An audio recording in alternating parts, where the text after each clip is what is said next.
के लिए अब बहुत बड़े बड़े फैसले करने हैं, कड़े फैसले करने हैं। चारों सूबों की क़यादत को बुलाकर हम बैठेंगे। मिसाल के तौर पर हिंदुस्तान ने जब उसको शिकस्त फाश हुई है और मोदी सरकार अपने जख्म चाट रही है शिकस्त के और गुस्से में है, हैजानी कैफियत में है, और कभी कहते हैं कि अपना गोली पड़ेगी, पानी बंद कर देंगे। मैं समझता हूं कि पानी एक एक कतरा पाकिस्तान के अवाम का हक है। 1960 के इंडस वाटर एग्रीमेंट का, और उसके लिए हिंदुस्तान दिन रात हमें धमकियां देता है। जिस तरह इस जंग से पहले धमकियां दे रहा था, उसका मजा उसने चख लिया। अब मजीद भी अगर उसने खुदा ना खास्ता कोई हरकत की तो फिर उसको सबक सिखाएंगे। लेकिन पानी के ऊपर हमें फैसला करना है। चारों सूबों को हम दावत दें।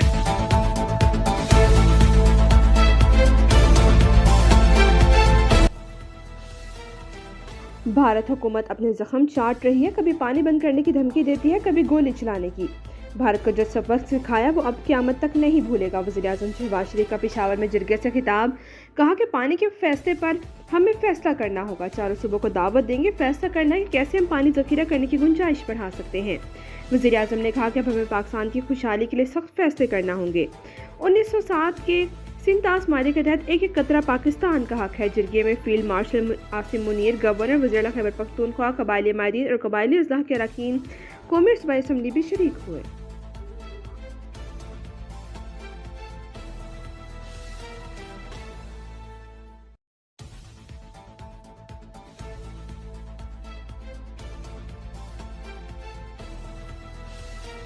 उनको चाइल्ड सेक्सुअल एक्सप्लॉयटेशन, एक वहां पर एक छोटा सा क्लब बनाया गया था। लाइव एक्टिविटीज पूरी दुनिया में वहां से मुजफ्फराबाद से ये गैंग ऑपरेट करता था। हजारों डॉलर के इव्स रोजाना की बुनियाद पर बेचा जाता था और इसको पूरा फैसिलिटेट और पीछे बैठ के इंटरनेशनली जो बंदा बेचता था इस सारी चीज को, वो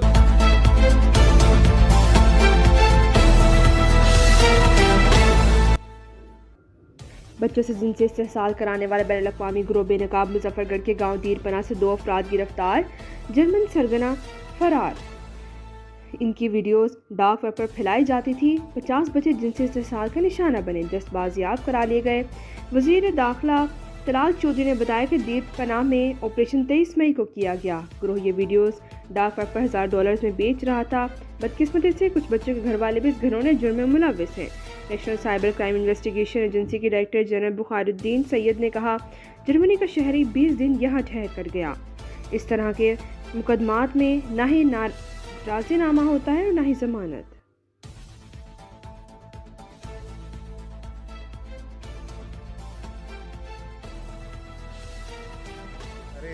उसमें कैदियों में कुछ तशवीश हुई कि जी हम बैरिक्स के अंदर हैं, हमें बाहर निकाला जाए, गिरना जाए। बाकी ये गलत फैसला था। इस वाक़े की तो तहकीकात भी होंगी, जिनको सज़ा मिलनी है उनको सज़ा भी मिलेगी। जो कैदी भाग गए मोस्टली ये पेटी क्राइम्स वाले, वार्निंग समझ लें कि वो वापस सरेंडर कर लें। फिर वो टेररिज्म के जो ये पेटी क्राइम्स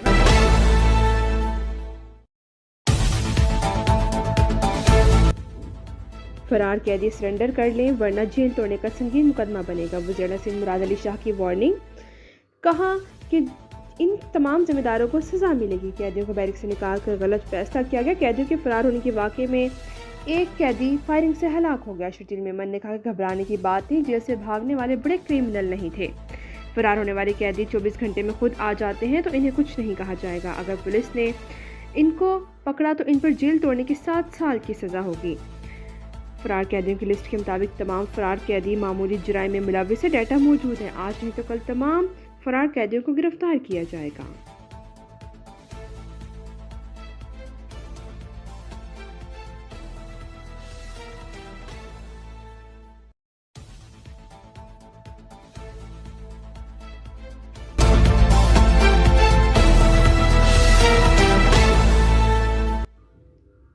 वज़ीर आला मुराद अली शाह की फरार कैदियों को वार्निंग के बाद मलीर जेल से फरार होने वाली कैदी की माई से वापस जेल छोड़ने आ गई। गुफ्तगू में कहा कि ज़लज़ले की वजह से कैदी भाग गए तो इसका बेटा भी जेल से भागकर घर आ गया। वो पैदल अपने बेटे को वापस जेल लेकर आई है।